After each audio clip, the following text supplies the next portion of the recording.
E a gente começa aqui mais uma live, série Corona Sem Neura. Isso mesmo. Olha, hoje a gente vai falar sobre um assunto extremamente interessante. A gente vai conversar com a Ana Paula Gimenez. A Ana é uma... Tem pessoas que a gente fica amigo, que chega perto da gente e traz pra gente uma energia boa e muito conhecimento, e a Ana é uma pessoa assim.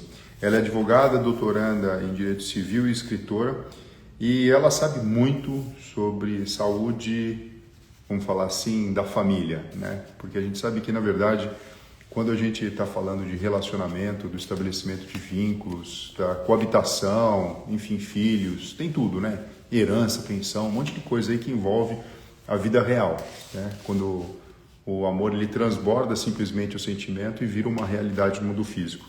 E aí, então, a gente conversando, achamos muito importante falar sobre os relacionamentos saudáveis nos diversos formatos das famílias atuais. Eu vou escrever aqui, enquanto eu vou convidando a Ana para ver se ela já está aqui para entrar, porque é um tema que ficou comprido, mas é um nome que ele traduz justamente uma coisa extremamente simples e muito importante, que a nossa vida é feita de relacionamentos, né?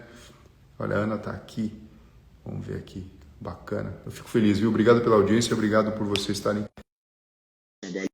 Lembrando que essas lives elas ficam aqui salvas, elas também vão lá para o YouTube, e no YouTube do Dr. Fernando vocês conseguem ver tudo que está sendo produzido e construído com muitas pessoas que estão vindo aqui conversar com a gente. Ana! Oi! Boa noite! Ô Ana, deixa eu Tudo falar um negócio bem? para você. Eu vou colocar aqui o nome do título da nossa live, enquanto isso eu vou pedir para você falar um pouquinho quem é você, entendeu? Porque as pessoas aqui vão... eu já fiz a introdução, né? Mas é bacana Tá. você falar enquanto eu vou escrevendo aqui e a gente começa o nosso bate-papo. Ó, primeiramente, eu te agradeço o convite, tá? Foi muito legal falar com você, te reencontrar. Bom, antes de tudo, eu sou uma mãe de duas... Oi, Flávia!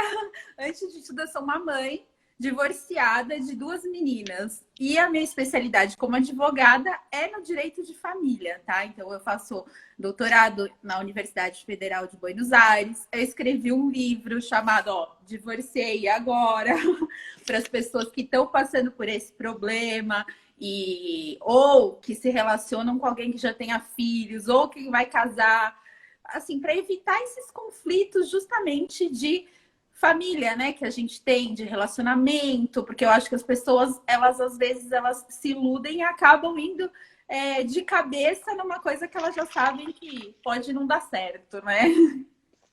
Ana, vamos conversar sobre uma coisa interessante que eu achei nesse título aqui que a gente construiu, né? Relacionamentos saudáveis nos diversos formatos das famílias atuais. Então vamos falar um pouquinho assim sobre, com a visão de uma especialista, né?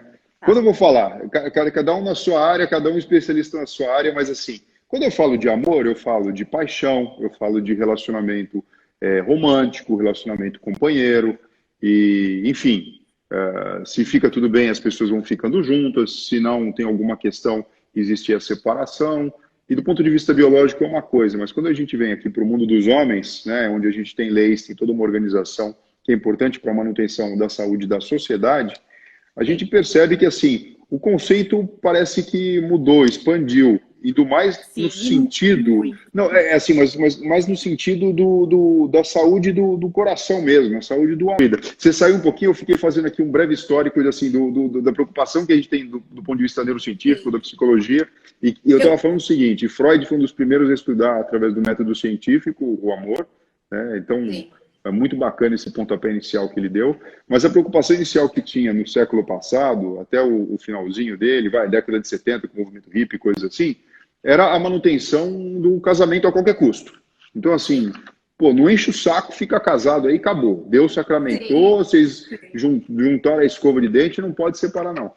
E o que a gente percebe é que conforme isso foi evoluindo, a vontade apareceu aí no movimento hippie, e então do sexo aberto, da possibilidade de você buscar a satisfação, o prazer, e parece que depois a própria lei, ela vem acompanhando isso junto. Do ponto de vista biológico, surgiu a epidemia do HIV, que fez todo mundo repensar um monte de coisa, enfim, e com todos os métodos e tudo mais, as próprias famílias foram se redesenhando. Aí a minha pergunta para você foi, né? No seu escritório, qual que é os formatos de família que você pega? hoje em dia, que te chama atenção, assim? Então, antes a família era muito patriarcal. Então, ela era formada pelo pai, pela mãe, pelos filhos e através do matrimônio. Só que conforme a sociedade foi mudando, então veio, por exemplo, antes não era possível se divorciar e casar com uma outra pessoa. A pessoa não podia fazer isso, só existia o desquite. Então, as pessoas tendiam a ficar mais juntas porque a gente tinha alguns pressupostos. Então, a gente precisava casar para ter o sexo, para ter o filho, por exemplo. E o objetivo da família era manter aquele patrimônio na família e também ter os filhos. Então, a gente tinha uma outra visão. Hoje em dia, a família é diferente. Hoje em dia, a família é baseada no afeto. A gente tem no direito de família o princípio da afetividade, que é o que predomina. Então, a nossa própria Constituição, ela já traz novos formatos de família. Hoje em dia a família é horizontal, não é mais o pai que manda e todo mundo obedece, a gente já tem um diálogo. A nossa Constituição já prevê a união estável, que antes não tinha, a gente já pode se divorciar, entendeu? Então, assim, o que antes a gente não Quando a gente conseguia, falava desquite, antigamente, Ana, desquite é diferente de divórcio. A pessoa continua casada, mas não precisa estar perto, é isso? Não tinha como dissolver o vínculo conjugal. É a mesma coisa que a separação. A separação também é diferente do divórcio. É que até 2010 você precisava, por exemplo, separar para depois divorciar. O que quer dizer isso? Se você se separava, você não podia casar com outra pessoa, tá? Você dissolvia o regime de bens, por exemplo, mas você não podia se casar. E por que acontecia isso? Porque eles achavam que era para as pessoas terem um tempo de pensar, de se arrepender. Então, você precisava ter ou 2 anos morando em casas separadas, que a gente chama que é separação de fato, ou 1 ano já separado no papel. Aí, então, você poderia se divorciar, que aí você estava livre para casar com outra pessoa. A partir de 2010, a nossa Constituição foi emendada e mudou isso. Aí a gente pode casar num dia hoje e divorciar no outro. Então as pessoas não ficam mais juntas porque a lei obriga ou porque tem uma tradição de ficar juntas, tá? Elas ficam juntas porque elas se gostam, pelo afeto, pela felicidade. E isso foi mudando a família. Hoje em dia nós temos reconhecido já a união estável homoafetiva, tá? Assim como o casamento homoafetivo. Reconhecida ou de fato ela pode acontecer? Reconhecer, pode assim, acontecer. a pessoa vai lá e assina um papel e começa. E é considerado casado, é uma relação de casamento. Sim, não existe uma lei. A Constituição fala homem e mulher. Mas a jurisprudência, que são os tribunais superiores, o STF e o STJ, eles já regulamentaram isso. Então, assim, é uma coisa não regulamentada por lei, mas já regulamentada, certo? Não tem nenhum empecilho a isso, já pelos tribunais superiores. Na nossa Constituição tem também a família monoparental. O que é isso? É quando um dos pais ficam com os filhos. Então, eu, por exemplo, sou divorciada. Então, minha família é monoparental, que eu moro eu e minhas filhas. Ou um ficou viúvo. Então, a gente chama de família monoparental. Aí tem outros tipos de família. Por exemplo, hoje quer dizer, dia... isso é só o nome, na verdade, né? Porque assim, você divorciou do seu vamos falar assim, do seu ex-marido, mas suas filhas não são ex-filhas. Você pode ter um contato incrível com a mãe, com os avós paternos das suas meninas, mas mesmo assim, o nome que recebe é família monoparental. Sim, porque aí ficam... A família, eu falo, o divórcio, ele só vai acabar com o casamento. Mas o divórcio, ele não acaba com a família. A família, ela vai continuar, só que num novo formato. Então, que era uma família mononuclear, ela vai passar a ser binuclear. Entendeu? Sim, ela vai ter 2 núcleos. O núcleo do pai e o núcleo da mãe.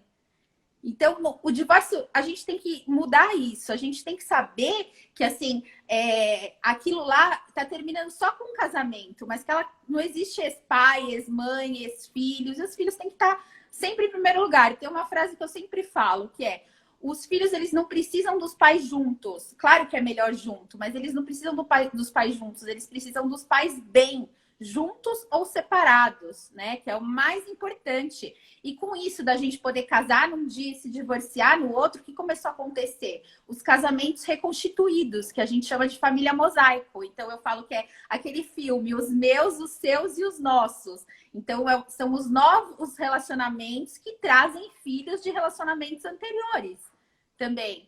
E tudo isso deve ser olhado com um olhar que não prejudique as pessoas. Eu vi que outro dia você fez uma live de constelação familiar, né? Eu trabalho com direito sistêmico, que a gente usa os princípios do Bert Hellinger. E ele fala que é muito importante a gente respeitar os relacionamentos anteriores, os filhos dos relacionamentos anteriores, para o relacionamento atual dar certo, né? Não é fácil, mas é assim... Como tem muitas famílias reconstituídas, a gente tem uma nova realidade que a gente tem que aprender a lidar também.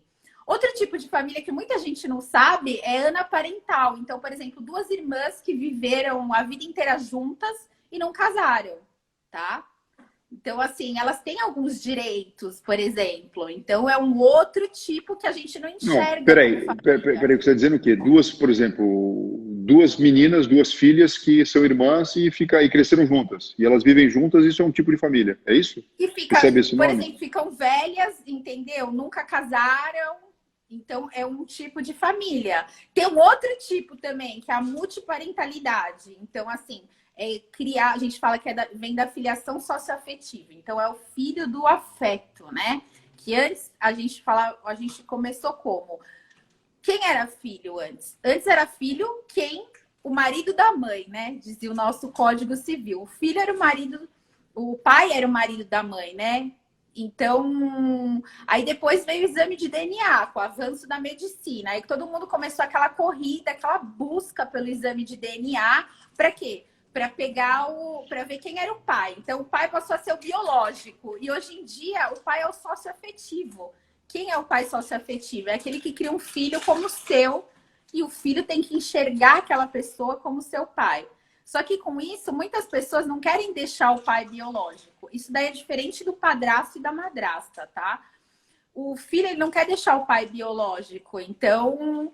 ele cumula dois pais ou duas mães no registro civil, por exemplo. É possível. Pode fazer isso? A pessoa pode colocar? Pode. Nossa. Então deixa eu te provocar com uma coisa ainda mais pirada ainda.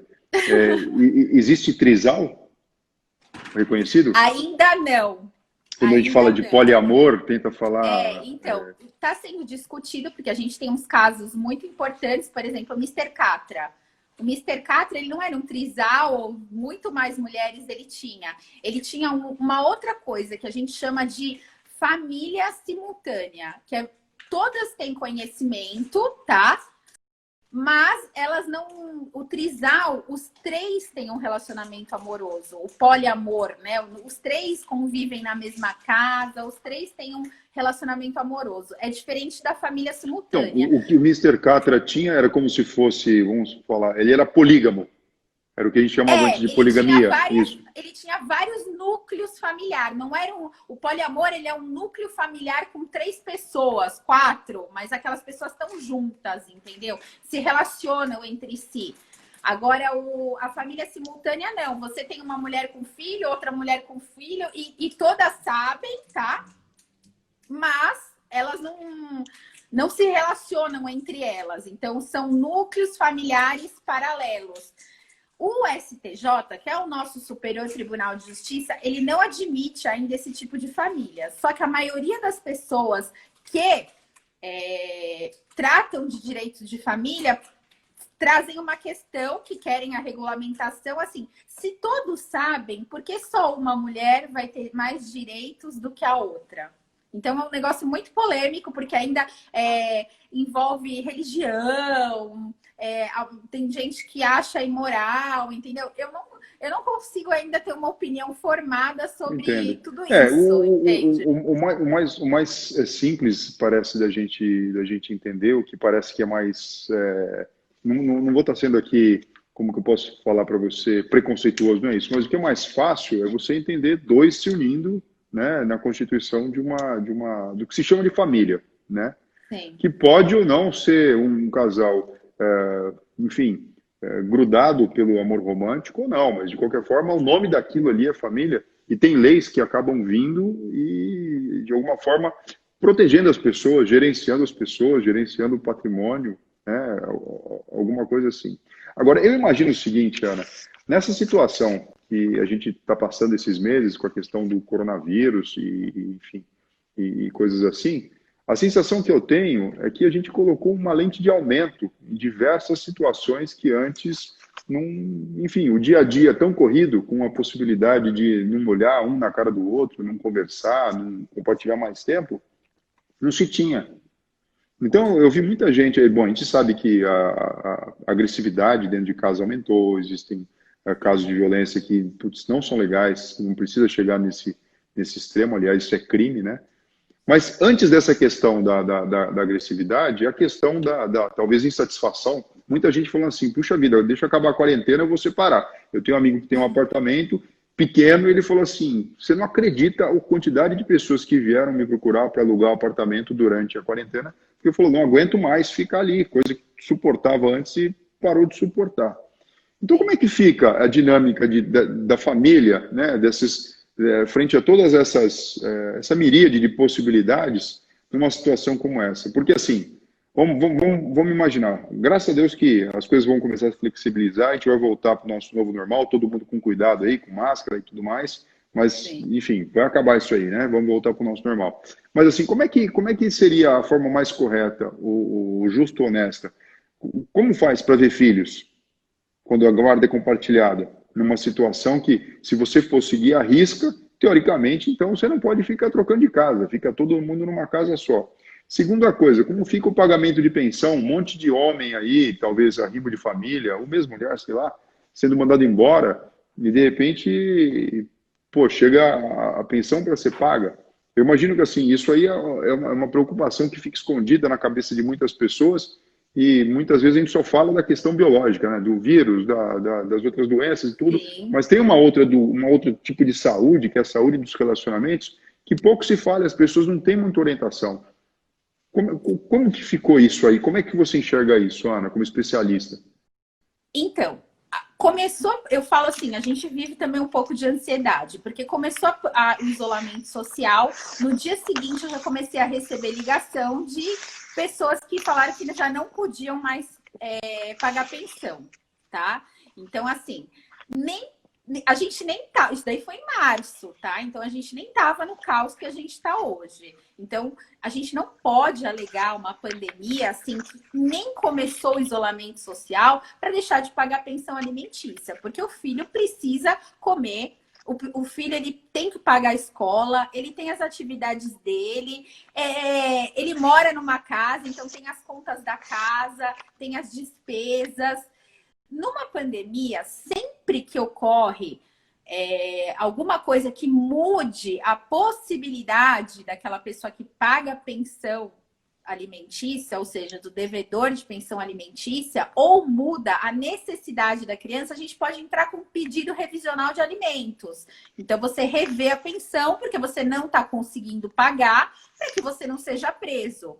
Na pandemia, essa prisão do devedor de pensão alimentícia, ela já mudou, tá? Então, ela passou a ser domiciliar. Então, se era um meio que a gente tinha, advogado, de fazer com que as pessoas pagassem a pensão, hoje em dia a gente não tem mais esse meio. Por quê?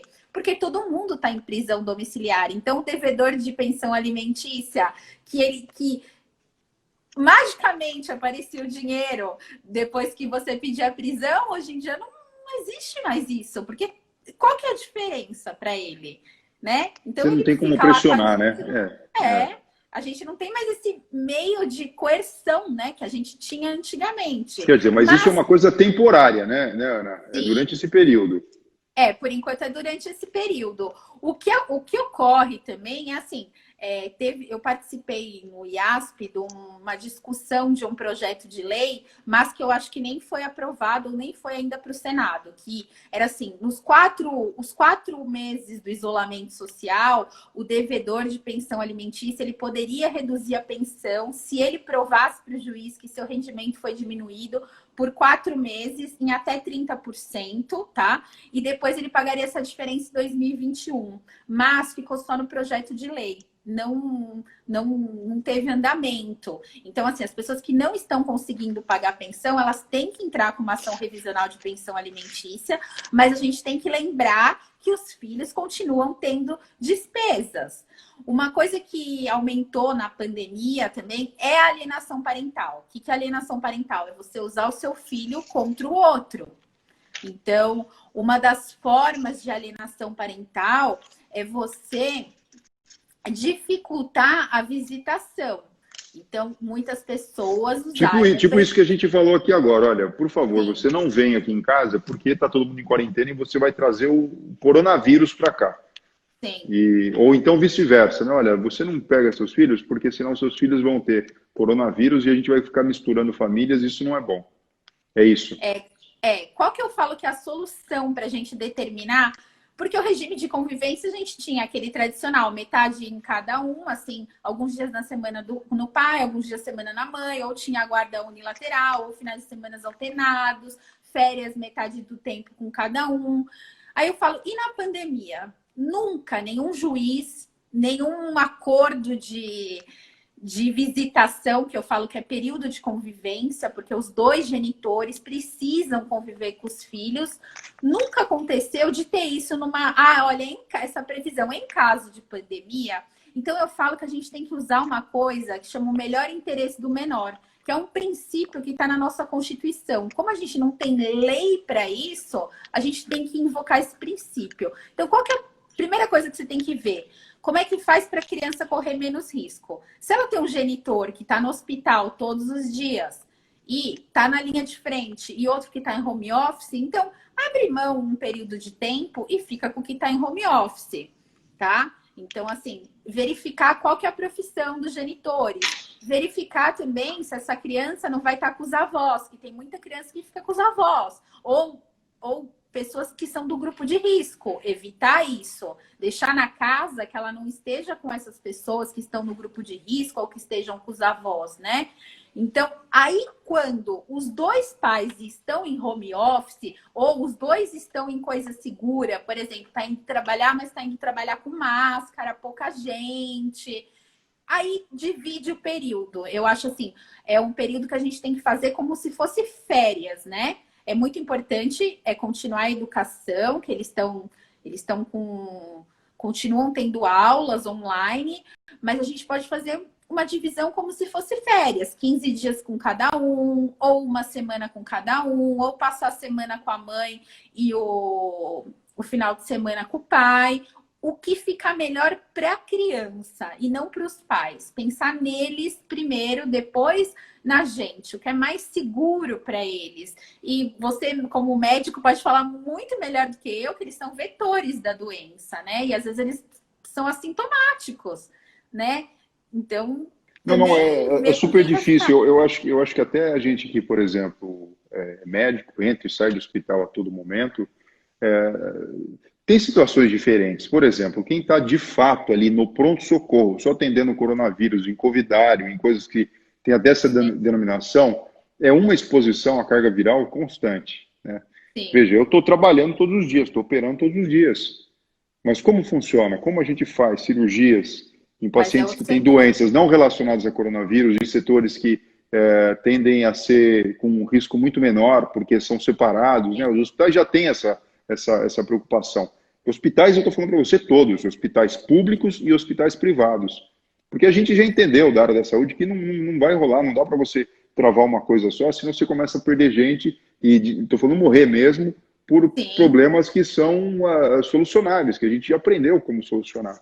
Né? Então, realmente é diferente, né? Eu acho que com quem está muito na linha de frente, eu tenho colegas que, inclusive, estão dormindo em flats, em apartamentos, para justamente não, mas casados mesmo, para não cruzar com a criança durante esse período e tudo mais, até a gente entender melhor tudo isso, até, enfim, passar esse risco maior, né? Agora, o que acaba sendo mais curioso é o seguinte, quando você me fala tudo isso. Quando o casal está formado, ou quando a gente está naquela fase da paixão, do amor, do respeito, todo mundo encontra uma solução para tudo amigável, né? E, de fato, nada respinga nas crianças. Sim. Quando a situação não está muito confortável, que cada um já decidiu tomar o seu caminho e não pensam de forma semelhante, aí, na verdade, parece que a criança fica como se fosse um cabo de guerra ali no meio, né? Porque Sim. aí os interesses de um, e se daí a pessoa já tem um outro cônjuge, um outro namorado, uma outra namorada, qualquer coisa, uma terceira pessoa que não tem nada a ver com aquele núcleo que foi estabelecido no passado, acaba de alguma forma exercendo alguma tensão, alguma força, válido ou não, mas, enfim, existe uma tendência a desequilibrar aquilo, né? Você me falando isso, eu imagino o seguinte, né? Aquela frase que o pessoal fala, ó, se não sabe brincar, não desce pro play.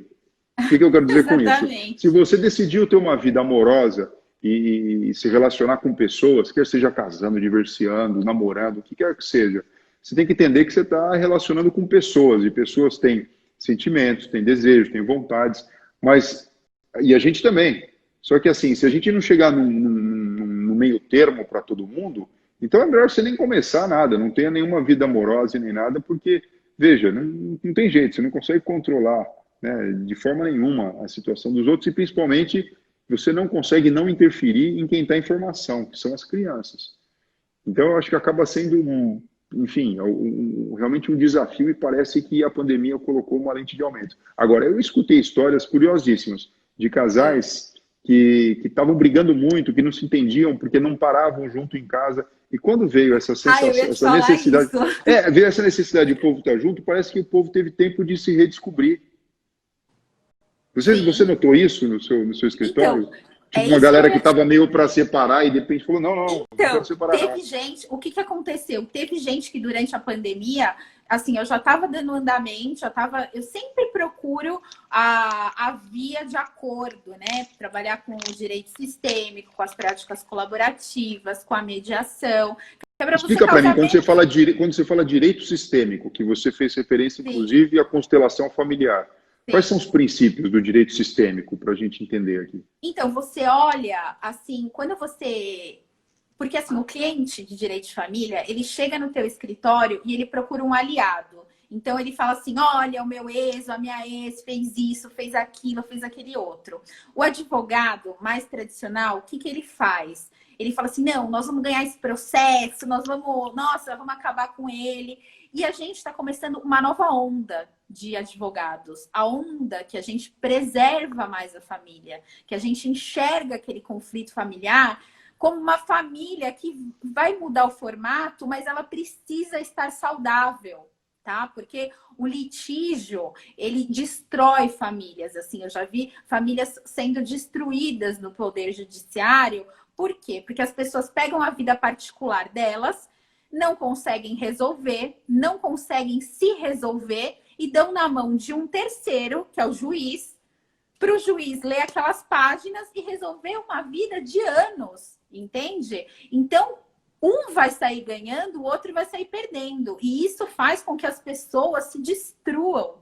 É diferente de um método alternativo de conflito, em que numa mediação, você consegue restabelecer o diálogo, entendeu? Nas sessões, você consegue... O que que é bom nas práticas colaborativas? Você usa profissionais, por exemplo, um coach psicológico, um coach financeiro, para ver assim, como que a gente faz uma conta aqui, vai, para pagar menos imposto, quanto seria bom você ficar. Então, a gente usa outros profissionais, além do advogado, para tentar chegar num acordo bom para todo mundo, entendeu?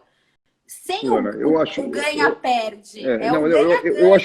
acho assim, quando eu sou uma pessoa apaixonada pelo direito, tá? Talvez se eu não tivesse feito medicina, eu teria ido por esse lado, porque eu acho muito interessante esse desafio da gente tentar equilibrar os pratos, na verdade, e achar um senso de justiça.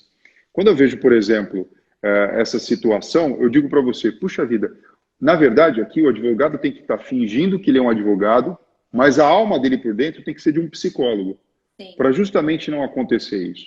E eu não sei como funciona do ponto de vista profissional, eu quero dizer assim, de retorno financeiro, porque a sensação que eu tenho é que no passado, como esse lance do desquite, divórcio e tudo tinha um peso muito grande, era na hora do litígio, da porrada, da dissolução Não, dos até hoje patrimônios, é assim. que o advogado ganha dinheiro. Então, Sim. assim, você para pensar, você fala, peraí, se eu botar pano quente aqui e a turma ficar tudo bem, quer dizer, eu só fiquei aqui fazendo terapia, escutando reclamação, fazendo, na verdade, né, a cabeça do advogado de pinico, porque você acaba falando tudo que você gostaria de fazer de mal para aquela pessoa que você já quis fazer tudo de bem, e no fundo o advogado também maliciosamente deixa o pau comer, porque é aí que ele vai ganhar dinheiro mesmo. A hora que resolver um problema, ele desaparece a função. Então, o litígio, ele faz você ganhar mais dinheiro, mas você tem muito mais desgaste, entendeu? Porque assim, num acordo, você faz o acordo e o cliente vai para um lado, você vai para o outro, ele sai feliz, ele te recomenda. Eu sou uma pessoa que eu cobro consulta, então a minha hora tem um valor para o cliente falar comigo. Mas por quê? Porque eu vou solucionar uma coisa dele, entendeu? Não é simplesmente olhar o processo. Eu sou boa de briga? Sou boa, estudo, a pessoa é boa de briga. Mas assim, o prazer que dá de você ver aquela família saindo bem do teu escritório, eu acho que é uma questão de propósito, de convicção, entendeu? Que a gente está numa pandemia, a gente sabe que hoje a gente está aqui, amanhã a gente pode não estar mais. Então, assim, o que você fez da tua vida? É uma escolha Sim, do sim. advogado, é uma nova mentalidade. E aí você tinha me perguntado os princípios do Hellinger, eu acabei nem respondendo. O Bert Hellinger, ele é um alemão, ex-padre, terapeuta, que nas tribos Zulus, ele começou a observar que determinados comportamentos se repetiam por gerações. E algumas coisas causavam um emaranhado familiar, e aquele problema ficava ali naquela família. Então ele criou 3 ordens, que são as ordens do amor.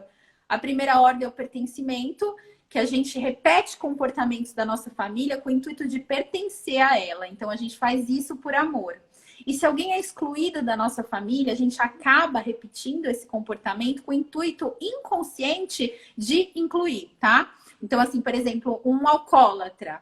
A família não dá atenção, não fala daquela pessoa, nada. Tipo, ou um filho abortado, ou um filho fora do relacionamento.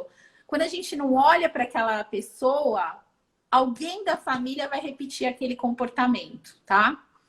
Então, essa é uma lei. A outra é da hierarquia, que os pais, por exemplo, quem veio antes está num grau superior, assim, não assim intelectualmente falando, mas assim, veio antes, ele tem alguma coisa. Os filhos, eles têm que honrar os pais, entendeu? Então, assim, o que eu falo honrar os pais? O que é honrar os pais? É aceitar os pais do jeito que eles são. Porque tem muito filho que quer modificar o pai, isso daí só vai causando emaranhado familiar. E a gente consegue chegar a Na isso. verdade, assim, você só existe por conta deles, né? Na verdade, Exatamente. você é causa, não é efeito, né? Quer dizer, eles são Eles, causa, não são efeito, né? eles deram uma coisa que a gente nunca vai poder retribuir, que é a vida, né? Eles não nos deram a vida. E o terceiro é o equilíbrio de troca. Então, eu falo que isso daí serve para tudo na vida. O equilíbrio de troca é o equilíbrio entre dar e receber. E para as relações crescerem, eu dou um pouco, você recebe, aí você me dá um pouquinho a mais, eu recebo, dou um pouquinho a mais. Isso daí é no amor, na amizade, no trabalho, em todas as relações. Quando ele fala de constelação familiar, e quando a gente fala de constelação familiar no direito, não é necessariamente que você vai ter que fazer essa terapia com o seu cliente. É que você vai, ou por exemplo, a pessoa tá me contando uma história e é uma alienação parental. O que é alienação parental? Você exclui um dos genitores e a criança, ela precisa do pai e da mãe, entendeu? Ela é 50% cada um, é importante. Você pode falar melhor que eu isso para a formação dela, né? Então, assim, aí você já fala para o cliente, olha, o que você está fazendo pode ser indícios de uma alienação parental, isso daí é uma exclusão de um dos genitores, então teu filho vai tender a repetir esses comportamentos, justamente o que você fala mal do seu ex, o teu filho vai repetir exatamente isso, e vai repetir por amor, para tentar incluir aquela pessoa que foi excluída. Entendeu? Então, assim, não é que você vai fazer uma constelação com o seu cliente. Não, Sim, você mas vai são usar esses princípios, né? princípios. É. numa Agora, conversa. agora, Ana, então você acredita que esses princípios, eles estão presentes nos relacionamentos saudáveis, de qualquer tipo? Então, quando Sim, a gente olha o título da nossa live aqui, Relacionamentos Saudáveis, os diversos formatos de família atual, é o seguinte: se a nossa geração topou, né, e como produto de gerações anteriores e assim sucessivamente, permitir formatos diferentes para manifestação do amor, mantendo de alguma forma alguma organização que por enquanto faz sentido, talvez no futuro a gente pense diferente, né? sim, a gente vai mudando. A forma desses relacionamentos serem saudáveis é mais ou menos não, é essa que você está falando. É Sim, tem uma totalmente. coisa, tem uma coisa que eu vejo que muitos relacionamentos não dão certo justamente por isso. O Bert falava que a gente tem a nossa boa consciência e a nossa má consciência. O que é a nossa boa consciência? Vem desse pertencimento. Então a gente repete as coisas da nossa família que a gente acha que é o certo. Então você vem de uma família, o teu marido vem de outra família. Ele faz as coisas iguais à família dele, eu faço igual à minha família. E a gente acha que cada um, a família é o certo. Isso daí é a boa consciência, quando a gente reproduz coisas da nossa família, tá? Só que quando a gente faz isso, cada um tá olhando para sua família. Eles não conseguem formar uma família nova. Eles não conseguem ver, agradecer tudo que os pais deram, mas falar, ó, dá licença que eu vou fazer isso daí diferente. Que o Bert fala que é a má consciência, que para os relacionamentos darem certo, a gente precisa ter a má consciência, ou seja, que não é má, entendeu? É só a gente não seguir fielmente tudo que a gente aprendeu, é a gente aprender a avaliar ou pensar assim, ah, eu tô fazendo isso porque meu pai e minha mãe faziam, entendeu? Eu tô repetindo alguma coisa. Ah, percebeu que tá repetindo? Não, então eu vou fazer diferente. Então ele falava que e eu percebo que muitos casais chegam no escritório justamente porque tem algum estão olhando, eles ficam de costas, porque cada um está olhando para sua família, eles não estão se olhando, entende? O E que eu você acho que fala, isso Ana, é para uma das mim, causas do divórcio também. o que você fala, isso para mim faz sentido quando a gente olha, por exemplo, famílias de imigrantes, né? Italianos, portugueses, enfim, que Sim, vieram um tempo atrás. Eu acho que assim, a situação em volta do ambiente estava tão ruim que, por exemplo, a formação da família, ela tinha um propósito muito maior do que simplesmente a gente ceder a um ideal romântico. Veja, estava sim, ruim a situação. Então tem um homem aqui, tem uma mulher aqui, se juntam, têm filhos, e se não sim. viverem juntos se ajudando, vai ter fome, vai ter sofrimento, vai ter problemas que de fato interferem na vida bem simples, a vida bem do dia a dia mesmo. Conforme a gente sofistica e melhora essa vida em volta, a gente tem tempo ou tem liberdade para ficar pensando: ah, eu gosto disso, mas não gosto tanto. Fulano é encostado. Não era quando estava apaixonado, né? Mas agora eu acho que é encostado, né? Tem um moleque que vai lá e fala assim: Bem isso. ah, meu marido é um banana, não sei o quê. Eu falei, mas pô, era um banana quando você casou com ele? Não era. O que Sim, aconteceu? Será que ele te escutou demais, foi fazendo tudo o que você queria que ele fizesse, e aí você criou um banana? A culpa é tua, não é dele, né? é Não é isso verdade? mesmo. Por quê? Porque a É. pessoa não respeitou demais o jeito daquela outra pessoa, forçou tanto, implicou tanto, conseguiu moldar, e a hora que moldou, falou: ah, não gostei do brinquedo. E agora como é que faz? E fica difícil, né? Então, esses tempos difíceis do passado, parece que de alguma forma eles juntavam as pessoas talvez pelo sofrimento ou pela necessidade. A família era uma necessidade para conseguir sobreviver ou viver com o mínimo de conforto necessário. E quando a É, gente porque tem tanta a família era o possibilidade, né? núcleo econômico, né? Sim, sim, sim. Então agora esse acaba sendo o desafio que você encontra, uma vez que ela não é mais um núcleo econômico. Não é, hoje a é, família é baseada no afeto. Primeiro que você fica casado se você quer. Aí me perguntaram aqui se vai aumentar o número de divórcios. Em abril de 2020, o número de divórcios foi muito menor na quarentena do que 2019, por exemplo. Mas por quê? Porque a gente ainda está em isolamento. Então, até as pessoas que já saíram de casa, elas ainda não formalizaram. Vocês acham que na situação que a gente está, elas vão querer pagar um advogado nesse momento? Elas vão esperar passar o isolamento social? Então, por enquanto, não mudou o número de divórcios, muito pelo contrário, diminuiu aqui no Brasil. A gente sabe que na China aumentou muito, na Rússia foi proibido divorciar até não sei que mês. Proibido, é sério? É? Proibido, proibido. Até não sei que mês, porque eles começaram a ver a China e falaram assim, não, vamos fazer alguma coisa para evitar. No Brasil, se você olhar nos cartórios, né, saiu, eu acho que era 18 mil em um mês o ano passado, agora foi para 10 mil. Então, por enquanto, diminuiu.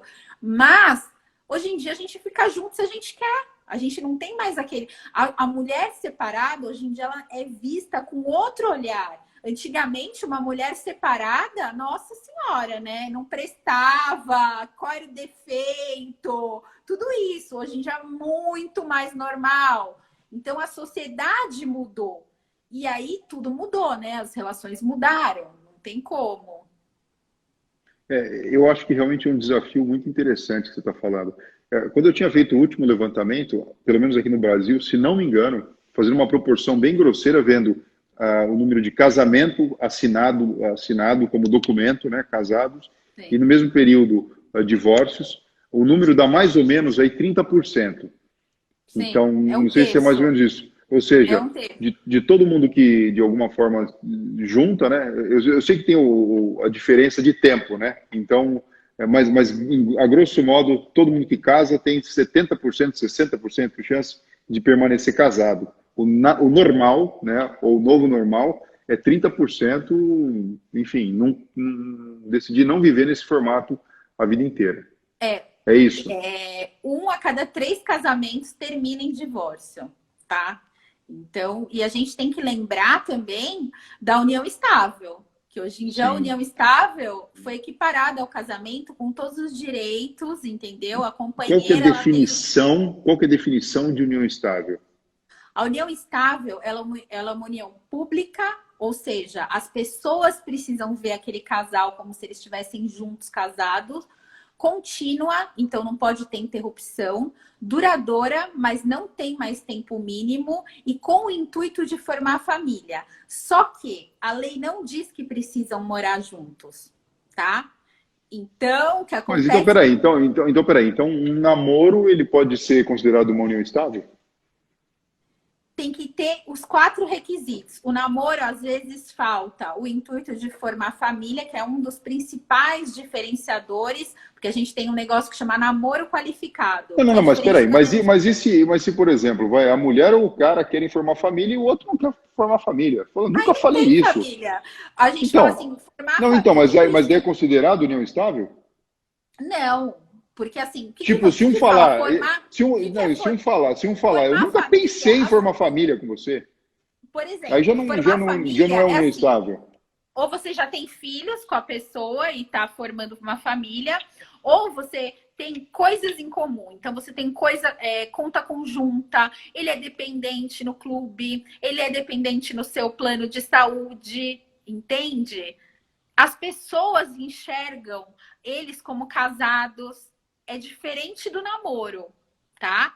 O namoro, e ainda existe uma coisa que chama namoro qualificado. O que é? Os namorados que moram juntos, mas não vivem em união estável. Então, por exemplo... Pô, mas parece crime qualificado, homicídio qualificado, é namoro qualificado chama. Aí tem um caso, né, que foi um caso assim emblemático no STJ, que, por exemplo, 2 estudantes, um foi fazer intercâmbio e o outro ficou com saudades, arrumou um emprego e foi morar junto. E nesse meio tempo, um deles comprou um apartamento.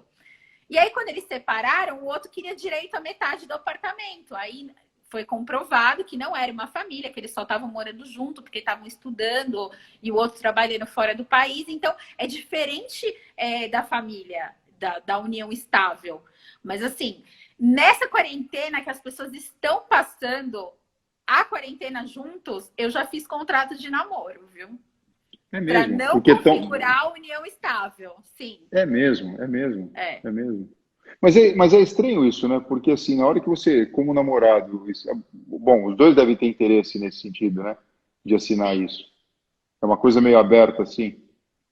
Porque assim, antigamente a gente não conversava conversava sobre isso porque era uma coisa, parecia que você não gostava, entendeu? Então você não sentava, não conversava sobre regime de bens. O que eu acho que toda noiva, todo noivo, a gente tem que conversar sobre regime de bens, sobre o pacto antinupcial, né? Ver, olha, você vai casar com separação total de bens, então seus direitos vão ser esse. Comunhão parcial de bens vai ser esse. Separação total, a gente tem que lembrar, se divorcia é uma situação, se morre é outra, porque tem direito à herança, então é diferente. Então, assim, eu falo que os advogados de família, a gente tem que mudar a mentalidade das pessoas e as pessoas não devem procurar a gente só na hora da briga. Procurar preventivamente, procurar antes de casar, procurar se está numa crise no relacionamento, porque muitas vezes eu falo, eu fui conciliadora no fórum 5 anos, Fernando, então assim, eu conciliei muita gente. Eu falo assim,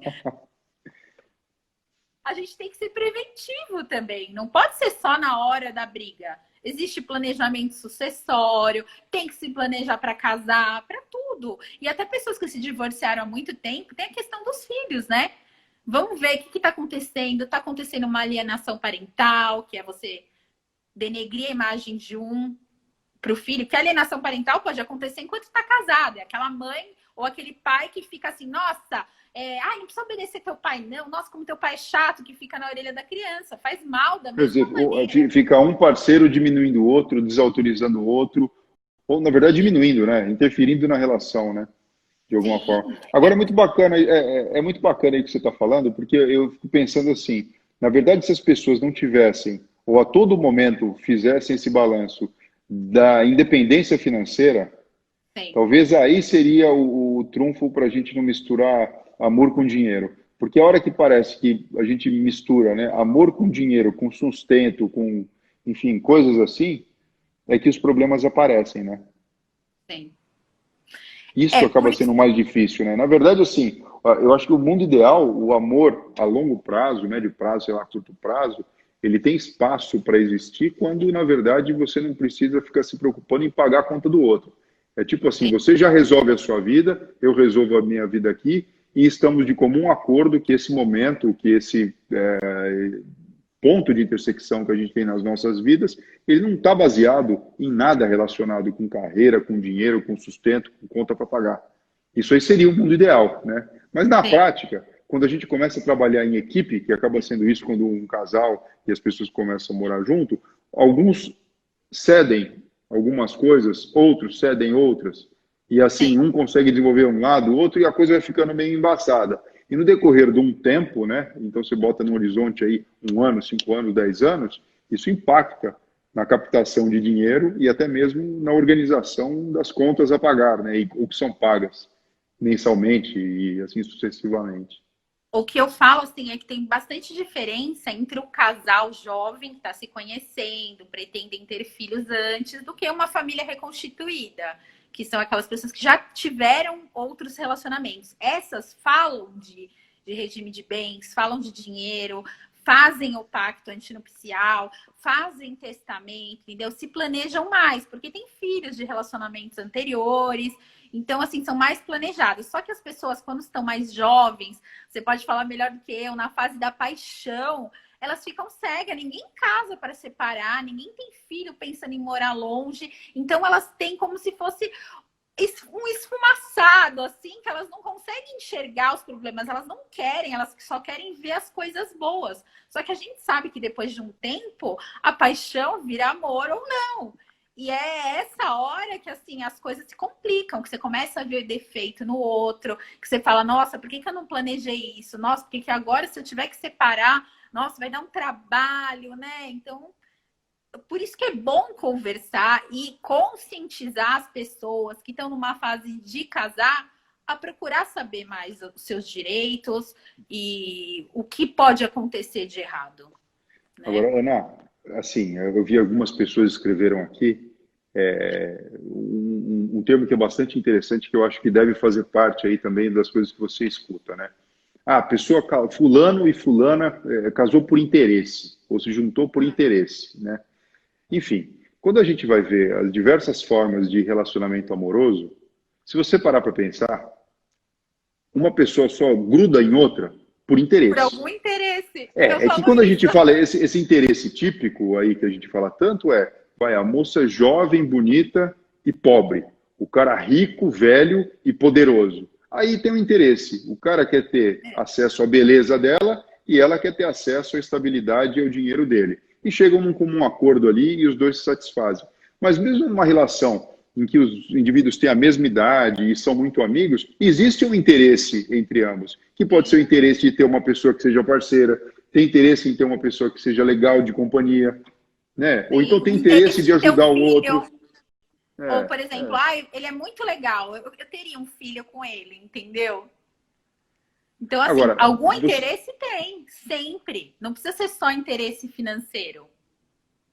Agora, né? Quem tem um patrimônio muito grande, famílias de pessoas porque tem gente que é muito rica, né, Ana? Até muito rica. Sim, né? sim. E se uma pessoa dessa se apaixona loucamente, vai lá e faz um casamento ali meio esquisito, né? Que o pessoal fala depois. Como é que faz? A própria família geralmente acaba orientando, né? Tipo, um filho de um herdeiro aí de uma super empresa, um negócio assim, não sai casando com qualquer mulher só porque se apaixonou. Ou não, ou isso acontece ainda hoje em dia. Como é que é? Quanto maior o poder aquisitivo, mais as pessoas casam com a separação total de bens e com o pacto antinupcial. Mas eu já cheguei a fazer uma comunhão total de bens de uma pessoa que tinha muitos bens, entendeu? Então, assim, é muito relativo. A maioria, quanto maior o patrimônio, casa com a separação total, tá? E falam disso de uma maneira mais fácil, né? Do que as pessoas de classe mais baixa. Eu lembro quando eu trabalhava no fórum, a gente brigava pelo fogão, pela geladeira, quando queriam brigar. Porque quando as pessoas querem brigar, elas brigam, entendeu? Elas vão, eu falo, unidos pelo litígio. Então, ela fala que quer se desvincular do outro, mas ela fica entrando com uma ação judicial atrás da outra. Para quê? Para ver no fórum. É tudo inconsciente isso, entendeu? Para ver no fórum arrumada. Para falar assim, eu vou linda no fórum, vou mostrar para ele que eu tô ótima. Ou ele, ela tá com um namorado novo, nossa, ela me paga, entendeu? Então eu falo, são pessoas que não se resolveram e que usam uma briga judicial, um processo. Eu sempre conto uma história de um cliente que eu estava muito perto de um acordo. E aí, assim, por muito pouco da pensão alimentícia, não fechou o acordo. E disso, a mulher contratou uma advogada, viraram 7 processos. Puxa 7. vida, disso, de 7 um acordo, 7 processos. Teve criminal, aí, aí separação de corpos, guarda, pensão alimentícia. Depois de um tempo teve revisional de pensão alimentícia. Quer dizer, foi o cardápio completo ali, o kit completo. Não, completo. Imaginar. Eu falo, aquilo lá foi uma aula de direito de família. Mas acontece, o que era para ser facilmente resolvido, de repente virou por anos e anos, entendeu? Agora, Ana, olha só, a gente está chegando aqui no nosso bate-papo em 1 hora de live. Nossa, passou rapidinho. Passou rápido porque é um assunto que interessa muito e é muito rico, porque a gente está falando de vida aqui, né? E principalmente nesse momento que a gente tem a questão da pandemia, do isolamento, desse desafio de a gente precisar de apoio, de poder oferecer apoio ou não. E tá vendo pessoa brigando, pessoa fazendo pazes, as pessoas fazendo pazes e coisas assim. Eu queria que você falasse para a gente aqui, deixasse uma mensagem de dicas assim, olha. Como fazer para ter um relacionamento saudável? Como é que eu posso perceber que meu relacionamento não está tão saudável assim?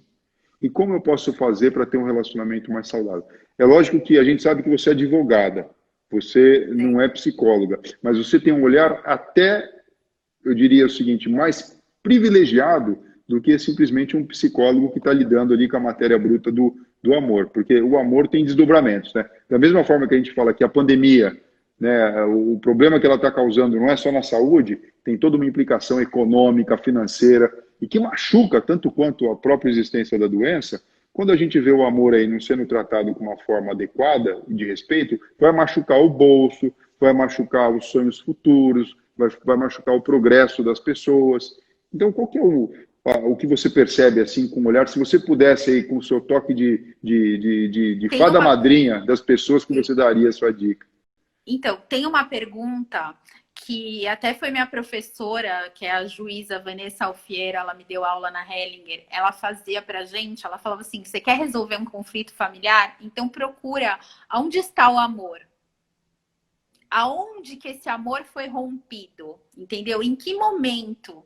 Porque assim, tudo vai virando uma bola de neve. Então a primeira coisa, a gente tem que se reconciliar com os nossos pais. A gente só dá, o Bert fala muito isso, que a gente só dá certo depois que a gente Olha só, essa minha pergunta aqui, ô Ana, só um pouquinho, ó, essa minha pergunta aqui é tão boa que até a Mona Lisa, ela entrou aqui na live e falou assim, ó, é a pergunta de 1 milhão. Ou seja, todo o Brasil aqui quer saber essa resposta. Conta pra gente. Então, a primeira coisa é ficar de bem com os pais. É isso que você quer dizer? Primeira coisa é ver a sua relação com os pais, com seus pais, entendeu? Quando você se reconcilia com essa relação que você teve com seus pais, que você tem com seus pais, você olha para ela, você enxerga seus pais, os pais vieram antes, entendeu? Então, os pais são grandes, eu sou pequena, eu me coloco no meu lugar, eu posso seguir para minha vida. Com o seu parceiro, você tem que ver se está equilibrado o dar e receber. Se você sente que você está dando muito, eu faço tudo por ele, ele me traiu, ele não está nem aí para mim, então dá menos. Porque quando você faz esse equilíbrio, o Bert fala assim, e tem gente que até se vinga de uma maneira mais light. Então o cara vai lá, trai, a mulher vai lá e estoura o cartão de crédito. É uma forma de equilíbrio. Não estou falando para as pessoas fazerem isso, mas é para entenderem a sua dinâmica, tá? Entenderem o que acontece. Então, assim, vê como que tá com o seu parceiro, o equilíbrio de dar e receber, se tá no mesmo nível, ou um dando um pouquinho mais, o outro voltando. Outra coisa, isso é muito individual, né, Ana? Isso é muito individual, né? Porque não tem quem vá falar para você. Um advogado não é capaz de falar para você. Porque, de repente, se a pessoa faz um café da manhã para você todo dia, isso pode significar que está te dando tudo que você quer, né? Não tem uma lei que vai regular isso. É muito o seu íntimo mesmo. Outra coisa é você ver se você está agindo na sua boa consciência. O que é a boa consciência? Se você está repetindo padrões da sua família cegamente, tá? Qual que é você formar uma nova consciência com o seu parceiro? Isso ajuda muito os relacionamentos. E não ficar só preso à minha família que faz certo, ou à tua família que só faz certo, até inconscientemente. Então, observar as coisas que você faz, tá? E ver se você não está só na boa consciência, porque você precisa da má consciência formar uma nova família. Então, assim... Na verdade, é escrever o seu próprio livro, né? É isso que você está falando, exatamente. Né? Quer dizer, junto com o seu parceiro, com a sua parceira, escrever seu próprio livro. Exatamente. Então, eu acho que você fazendo essas coisas, seguindo... Por isso que eu gosto muito dos princípios dele. Porque eu acho que estabiliza muito as relações e faz as pessoas enxergarem de uma maneira. E a partir do momento que você se muda e você muda o seu olhar, você consegue mudar o olhar do outro também. Entendeu? Quer dizer, e até se não fizer sentido mesmo, o divórcio, a separação vai ser menos dolorida. Sim. Ela vai ser um afastamento que naturalmente tem sentido para os dois. Porque quando as pessoas têm objetivos diferentes, a Sophie que fala, a mulher dele, né?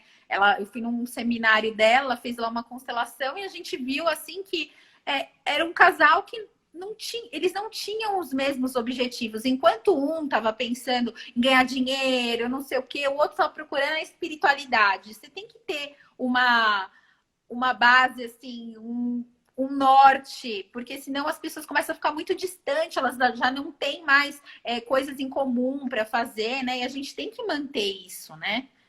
Manter os interesses, tudo isso. Eu acho que é o principal. E assim, independente se você é pai, mãe, tá junto ou separado, livrar os filhos de qualquer aborrecimento, tá? Tirar, não falar mal, evitar, manter a convivência, que é muito importante. Os filhos precisam dos dois. E é isso, gente. Eu acho que assim, você olha e pergunta onde está o amor? Aonde que o amor foi interrompido? Então, aonde foi a causa do problema? E você tenta resolver isso, esse ponto. Olha só, essa aí é a resposta de 1 milhão da doutora Ana Gimenez, especialista em direito da família. Achei muito bacana, viu? O seu olhar para a família é um olhar muito carinhoso, muito cuidadoso. Eu acho que representa a nova geração de advogados e desejo que cada vez mais a gente tenha mais profissionais como você porque a gente sabe que onde existe paz e harmonia na casa de cada pessoa, isso vai refletir em paz e harmonia nas cidades, nos estados e também no país, né? Por isso que Sim. a família acaba representando a célula máter aí da sociedade, independente dos formatos, né? Dos A gente tem formatos. que ficar claro que Uma coisa que eu falo, assim, só para fechar, relacionamento perfeito não existe, porque a gente não é perfeito. Se você ficar procurando perfeição no outro, você vai ficar sozinho, porque a gente está aqui todo mundo para aprender a se relacionar e tudo, né? Ai, Mas, maravilha. Fernando, vai acabar a nossa live, né? Vai acabar nossa live. Olha, eu adorei, viu, conversar com você. Você sabe que eu te admiro muito, que você é um exemplo para mim, tá? Como profissional, como amigo. Manda um beijo para Flávia, que ela também é uma querida. E Será assim, dado. muito obrigada, viu, por você ter aberto esse espaço para eu falar um pouquinho dessa visão fora da caixa, né, de um advogado de família. Eu que agradeço em nome de todos os seguidores aqui e seguidoras. O pessoal agora também já está conhecendo você, vamos poder te seguir. Essa live ela vai ficar aqui, vai virar provavelmente o IGTV, porque o Instagram agora ele está pegando e transformando tudo também nessa possibilidade. Mas também eu vou colocar lá no YouTube.